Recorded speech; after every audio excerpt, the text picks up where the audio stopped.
Welcome friends. আজকে আমরা পড়ব জিডিপি সম্পর্কে।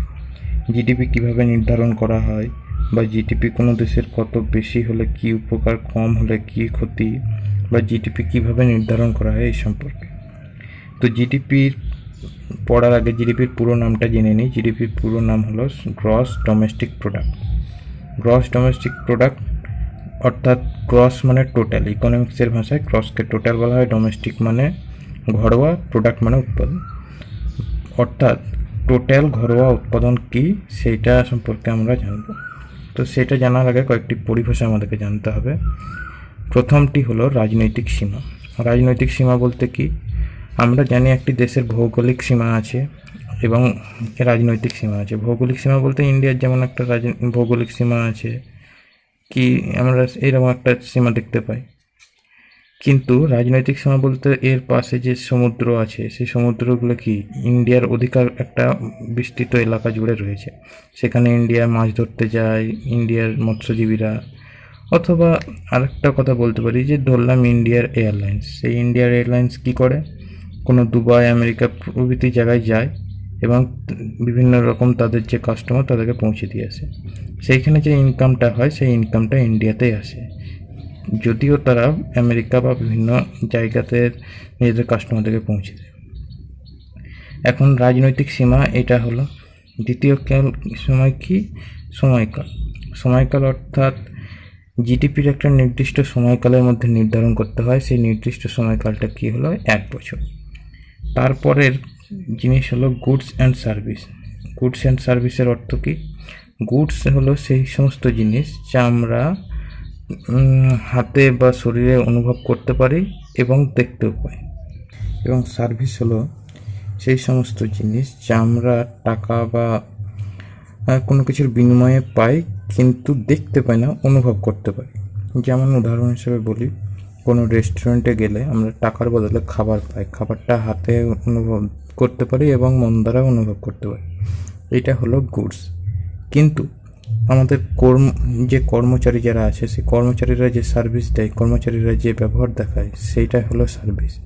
অর্থাৎ দুটোই টাকার বিনিময়ে পাচ্ছে, কিন্তু একটা হাতে অনুভব করতে পারছে আর একটা মন দ্বারা অনুভব করতে হয়েছে। তো এই দুটোই হলো কি, গুডস অ্যান্ড সার্ভিস। তারপরে যে বিষয়টা হলো সেটা হলো বিক্রয় মূল্য বা শেষ মূল্য। আমরা কোনো প্রোডাক্ট কিনি, তার প্রোডাক্টটা কী দিয়ে তৈরি আমরা অত সব দেখি না, আমরা ডাইরেক্ট একটা দাম দিয়ে কিনি।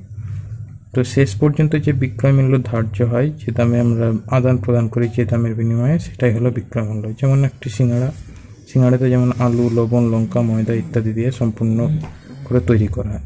কিন্তু আমরা যখন কিনি তখন কী করি, আমরা শেষ মূল্য একটা 7 টাকা কিংবা 8 টাকার মাধ্যমে কিনি। আমরা বলি না যে আমাকে সিঙ্গাড়া শুধু আলু দাও, বা সিঙ্গাড়াতে যে লবণ ব্যবহার করো সেটা দাও, সেটা আলাদা আলাদা মূল্য আমাদের দাও, এরকম করি না। তো আমরা কি জানলাম, রাজনৈতিক সীমা, সময়কাল, গুডস অ্যান্ড সার্ভিস, বিক্রয় মূল্য। তো এর সঙ্গে জিডিপির কী সম্পর্ক? তাহলে বলা হয় যে কোনো দেশের রাজনৈতিক সীমার মধ্যে 1 বছরের মধ্যে উৎপাদিত সকল প্রকার গুডস অ্যান্ড সার্ভিসের বিক্রয় মূল্যের টোটালকে জিডিপি বলা হয়। আবার বলা হচ্ছে, কোনো দেশের রাজনৈতিক সীমায় 1 বছরের মধ্যে উৎপাদিত সকল প্রকার গুডস অ্যান্ড সার্ভিসের বিক্রয় মূল্যকে টোটাল করলে যা পাওয়া যায় সেটাই হলো জিডিপি। এখন একটি গ্রাফিক্সের মাধ্যমে জানা যাক জিডিপি কি। ধরা যাচ্ছে ইন্ডিয়া একটি দেশ, সেইখানে ইন্ডিয়ায় যে টোটাল উৎপাদিত গুডস অ্যান্ড সার্ভিস, তার মূল্যের উপর জিডিপি কাউন্ট হয়। অন্য কোনো দেশের ইন্ডিয়ার ব্যক্তি ইনকাম করলে সেটা নয়। যেমন ধরা যাক ইন্ডিয়াতে টাটা কোম্পানি রয়েছে এবং বিদেশি একটি কোম্পানি এলজি আছে। ধরলাম টাটা কোম্পানির উৎপাদন মূল্য হলো 100, বিক্রয় মূল্য উৎপাদনে, এবং এলজি কোম্পানির হলো 50 টাকা। আর ধরলাম আমেরিকায় একজন ব্যক্তি রাম থাকে, তিনি ইনকাম করছেন সেখানে 10 টাকা। তাহলে ইন্ডিয়ার টোটাল জিডিপি কত হবে? না রামেরটাও কি যুক্ত হবে না? এখানে টাটা কোম্পানির 100 টাকা এবং এলজি কোম্পানির 50 টাকা, টোটাল জিডিপি হবে 150। এখানে রামের জিডিপি 10 কাউন্ট হবে না।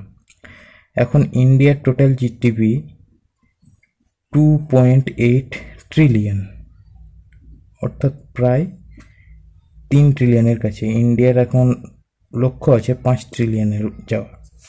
এখন কোনো দেশের জিডিপি দেশের অর্থনীতির উপর কিভাবে প্রভাব ফেলে?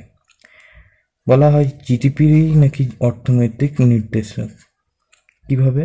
বলছে কোনো দেশের জিডিপি ভালো, অর্থাৎ সেই দেশে উৎপাদন বেশি আছে, সেই দেশে উৎপাদন বেশি অর্থাৎ কলকারখানার সংখ্যা বেশি, গুডস অ্যান্ড সার্ভিসের পরিমাণ বেশি অর্থাৎ কর্মসংস্থানের পরিমাণ বেশি।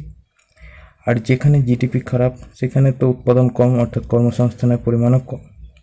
এখন কোনো দেশ যদি দেখে কোনো কোম্পানি কোনো দেশের জিডিপি ভালো, তো তারা জানবে যে সেখানে ভালো উৎপাদন হয়, এবং ভালো উৎপাদন হয় তার কারণ সেখানে চাহিদাও ভালো আছে এবং সেখানে অনুকূল পরিবেশ আছে, তো তারা সেই দেশে গিয়ে বিনিয়োগ করতে চায়। এর ফলে দেশের অর্থনৈতিক উন্নতি ঘটে। সেই কোম্পানি দেশকে যেমন ইনকাম ট্যাক্স দেয়, সেরকম মানুষের কর্মসংস্থান বেড়ে যায়, তার ফলে মানুষের জীবন স্বাভাবিক সচ্ছল হয়।